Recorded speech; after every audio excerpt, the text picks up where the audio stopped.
జమ్మూ కాశ్మీర్ పెహల్గామ్ లో జరిగినటువంటి దాడి తర్వాత మాత్రం ఇప్పుడు కేంద్రం పూర్తిగా రాష్ట్ర ప్రభుత్వాలతోని డైరెక్ట్ గా మాట్లాడుతోంది. హోం మంత్రి అమిత్ షానే డైరెక్ట్ గా ఇప్పుడు సీఎంలందరికీ కాల్ చేసి ఎంతమంది పాకిస్తానీయులు ఉన్నారు వాళ్ళందరినీ కూడా డెడ్ లైన్ విధించాం. మనం 48 గంటల్లో వెళ్లిపోవాలి అని డెడ్ లైన్ విధించాం. కాబట్టి ఆ లోపల ఖచ్చితంగా వాళ్ళని పంపించాలి.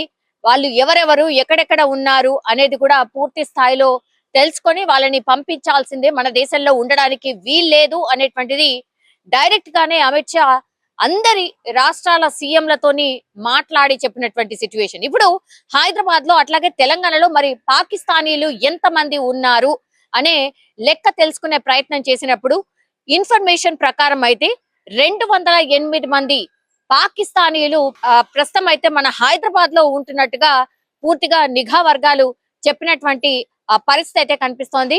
వీళ్ళందరూ కూడా శంషాబాద్ లోని ఫారినర్స్ రీజనల్ రిజిస్ట్రేషన్ ఆఫీస్ లో ఖచ్చితంగా వీళ్ళ పేరుని నమోదు చేసుకోవాల్సి ఉంటుంది. ఎవరైనా సరే 48 గంటల్లో వెళ్లిపోవాలి అని కేంద్రమే ఆదేశించింది. కాబట్టి పాకిస్తానీయులు ఇక ఎక్కడ కూడా అంటే భారతదేశంలో ఎక్కడ కూడా ఉండడానికి వీల్లేదు. అది ఎస్పెషల్లీ హైదరాబాద్ లో 208 మంది ఉన్నారని లెక్క తేల్చింది. అలాగే కేంద్రమే ఒక లిస్ట్ ని రిలీజ్ చేసింది. కాబట్టి అందులో భాగంగానే ఇప్పుడు రాష్ట్ర సర్కార్ రంగంలోకి దిగింది. మరి ఎంతమంది 208 మంది ఉన్నారు అని కేంద్రం చెప్తోంది. కానీ ఇక్కడ నిజంగానే అంటే ఇతర దేశస్తులు ఎవరైతే ఇక్కడ వచ్చి నివసిస్తూ ఉంటారో వాళ్ళందరూ కూడా నేను ఇంతకు ముందు చెప్పినట్టుగా ఈ ఫారినర్ రీజనల్ రిజిస్ట్రేషన్ ఆఫీస్ లో నమోదు చేసుకోవాల్సి ఉంటుంది. ఎంతమంది నమోదు చేసుకొని ఉన్నారు? ఇప్పుడు కేంద్రం పంపించిన లిస్ట్ అట్లాగే రాష్ట్ర సర్కార్ దగ్గర ఉన్న లిస్ట్ టాలీ అయిందా లేదా? ఒకవేళ టాలీ కాకపోతే మరి మిగతా వాళ్ళు ఎక్కడ ఉన్నట్టు?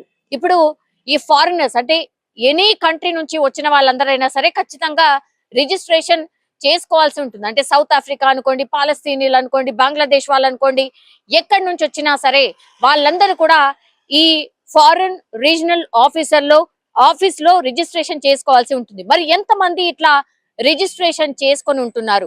అక్రమంగా ఉంటున్న వాళ్ళు ఎంతమంది?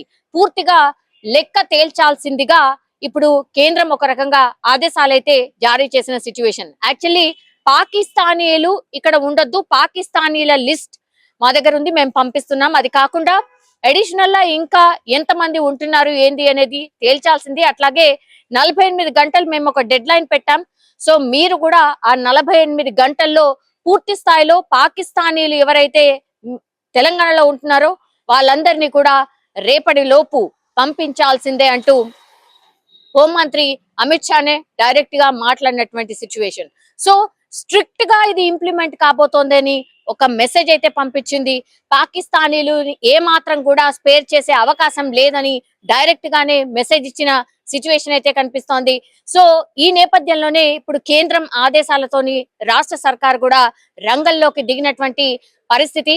అట్లాగే ఈ రోజు శుక్రవారం ఈ రోజు పాత బస్తీలో మనకు తెలుసు ముస్లిం ప్రార్థనలు పెద్ద ఎత్తున జరుగుతూ ఉంటాయి. ఈ రోజు నల్ల బ్యాడ్జీలతో ఎంఐఎం పిలుపు మేరకు అందరూ కూడా ముస్లిం కి సంబంధించిన మసీదులు ఏవైతే ఉంటాయో అందులో అందరూ కూడా నల్ల బ్యాడ్జీలతో నిరసన వ్యక్తం చేస్తూ ఈ ఉగ్రదాడికి నిరసనగా చాలా మంది ఈ ప్రార్థనలో పాల్గొన్నటువంటి సిచ్యువేషన్.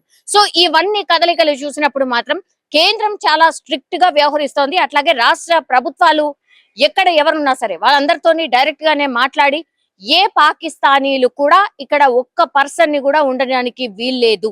జనరల్ అయితే 17 రకాల వీసాలు ఉంటాయి. అంటే హెల్త్ కి సంబంధించిన వీసా అనుకోండి, వర్క్ వీసా అనుకోండి, విజిటింగ్ వీసా అనుకోండి, ఇట్లా డిఫరెంట్ వీసాస్ ఉంటాయి. అట్లాగే అక్కడి వాళ్ళు ఇక్కడ వాళ్ళని పెళ్లి చేసుకున్నప్పుడు వచ్చేటటువంటి వీసా. సో ఇట్లా 17 రకాల వీసాలు ఉంటాయి. అంటే వేరే దేశస్తులు మన దేశానికి వచ్చినప్పుడు 17 రకాల వీసాలు ఉంటాయి. అట్లాగే పాకిస్తానీలు కూడా ఉన్నాయి. అందులో భాగంగానే ఆ లిస్ట్ ని తీసినప్పుడే 208 మంది అని తేలింది. కాబట్టి 208 మంది ఖచ్చితంగా మన దేశం విడిచి వెళ్లిపోవాల్సిందే, ఆర్ రాష్ట్రం విడిచి వెళ్లిపోవాల్సిందే. ఇది స్ట్రిక్ట్ గా ఇంప్లిమెంట్ కాబోతోంది అని చెప్పకనే చెప్పినటువంటి సిచ్యువేషన్. ఇప్పుడు పేషెంట్స్ ఎవరైనా ఉన్నారు, ట్రీట్మెంట్ కోసం వచ్చిన వాళ్ళు ఎవరైతే ఉంటారో స్పెషల్ కేటగిరీ కింద మరీ నడవలేని పరిస్థితిలో ఆర్ అన్కాన్షియస్ ఉన్న పరిస్థితిలో లేదంటే ఏదైనా సర్జరీ చేసినటువంటి పరిస్థితిలో అట్లాంటి వాళ్లకు మేబీ స్పెషల్ పర్మిషన్స్ తీసుకున్న తర్వాత మినహాయింపు ఇస్తారేమో, కానీ మిగతా వాళ్ళని మాత్రం ఖచ్చితంగా ఏ ఆస్తులున్నా ఇంకేమున్నా సరే ఈ రాష్ట్రం ఆర్ ఈ దేశం విడిచి వెళ్లాల్సిందే. ఎందుకంటే దేశవ్యాప్తంగా మనందరికీ తెలుసు హై అలర్ట్ కొనసాగుతోంది. ఎందుకంటే ఇంకా కూడా ఈ ఉగ్రదాడు జరిగే అవకాశం ఉందని కేంద్ర ఇంటెలిజెన్స్ వర్గాలే, కేంద్ర నిఘా వర్గాలే పూర్తిగా చెప్పినటువంటి సిచ్యువేషన్ అయితే కనిపిస్తోంది. అందుకే ఇప్పుడు హోంశాఖ రంగంలోకి దిగినట్టు స్పష్టంగా అర్థమవుతోంది.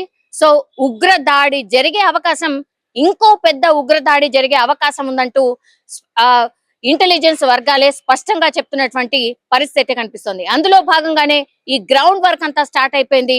కాబట్టి ఈ పాకిస్తానీలే కాదు, రాష్ట్రాలలో ఏ దేశస్తులు ఎక్కడెక్కడ వాళ్ళు ఎంతమంది ఉన్నారు అనే లిస్ట్ ను కూడా పూర్తి స్థాయిలో తెలుసుకోండి, పెట్టుకోండి అనేటువంటిది కూడా కొంతమేర హోంమంత్రి అమిత్ షా చెప్పినట్టుగా కూడా ప్రస్తుతం మనకున్నటువంటి ఇన్ఫర్మేషన్. ఇప్పుడు రాష్ట్ర సర్కార్ అయితే రంగంలోకి దిగింది. 208 మంది ఎవరైతే ఉన్నారో పూర్తి స్థాయిలో రాష్ట్రం విడిచి వెళ్లిపోబోతున్నారు. రేపటి వరకే డెడ్ లైన్ కాబట్టి ఇంకెవరైనా ఒకవేళ ఉంటే ఈ ఆదేశాలను పట్టించుకోకుండా ఏమవుతుందిలే అని ఉంటే వాళ్ళకి ఎవరైనా ఆశ్రయం ఒకవేళ కల్పిస్తే మాత్రం చట్టపరంగా వాళ్ళ మీద డెఫినెట్లీ చర్యలు ఉంటాయి అనేసి కూడా స్పష్టంగా చెప్తున్నటువంటి పరిస్థితి. ఇప్పుడు ఓల్డ్ సిటీ వైపు అయితే సెన్సిటివ్ ప్రాంతాలు మనకు తెలుసు, అక్కడ స్పెషల్ నిఘా కొనసాగుతోంది. అట్లాగే ఎన్ఎస్జి కమాండోస్ కి సంబంధించి కూడా అప్పుడప్పుడు వాళ్ళు కూడా వచ్చి, ఎన్ఐఏ అధికారులు కూడా అప్పుడప్పుడు వచ్చి పాత బస్తీలో కావచ్చు, నిజామాబాద్ ఇట్లాంటి కొన్ని ఏరియాస్ లో అప్పుడప్పుడు కొంతమందిని లిఫ్ట్ చేసి వాళ్ళని తీసుకెళ్లి ఇంట్రాగేషన్ చేశారు అన్నటువంటి వార్తలు కూడా మనం చాలానే వింటూ ఉంటాం.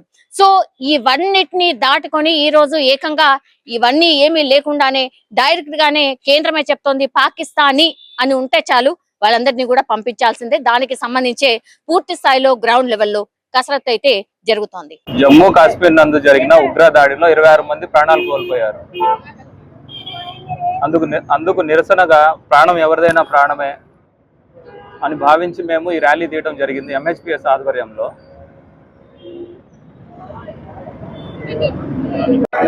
హిందూ ముస్లిం